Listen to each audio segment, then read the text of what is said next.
আমাদের আজকের দুপুরের রেসিপি হচ্ছে নতুন আলু দিয়ে হাঁসের গোস্ত। তো দেখতেই পাচ্ছেন, প্রথমে থাম্বনেল দেখে বুঝেই গেছেন যে তরকারিটা কেমন টেস্টি হতে পারে এবং রান্নাটা কত মজাদার হয়েছে। তো চলে যাওয়া যাক মূল রান্নাতে এবং মূল ভিডিওতে। আর যাদের যাদের এরকম রান্না পছন্দ তারা তারা আমার ভিডিও দেখতে পারেন।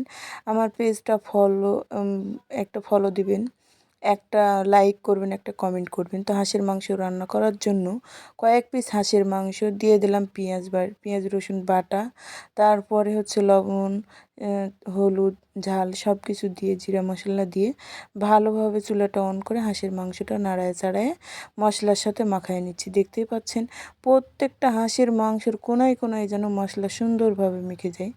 আর তেলটাও দিয়ে দিয়েছি একেবারে পরিমাপ মতো।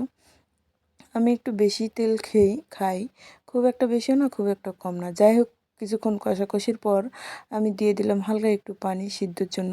জানেনই তো আপনারা, হাঁসের মাংস বেশি কষাতে হয়। হাঁসের মাংস যত কষাবেন ততই টেস্ট বেশি।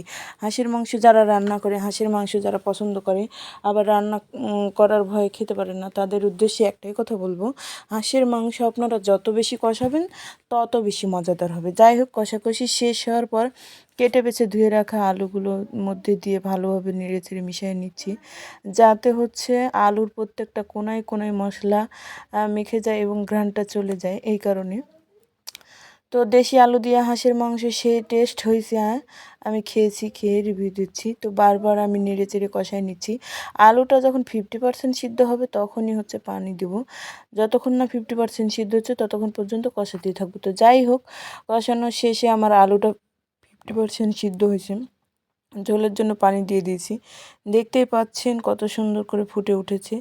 আলু তো একদম সিদ্ধ হয়ে গেছে, খুব একটা বেশি পানি লাগবে না। আর এই হচ্ছে ফাইনাল লুক হাঁসের মাংস। ভালো থাকুন।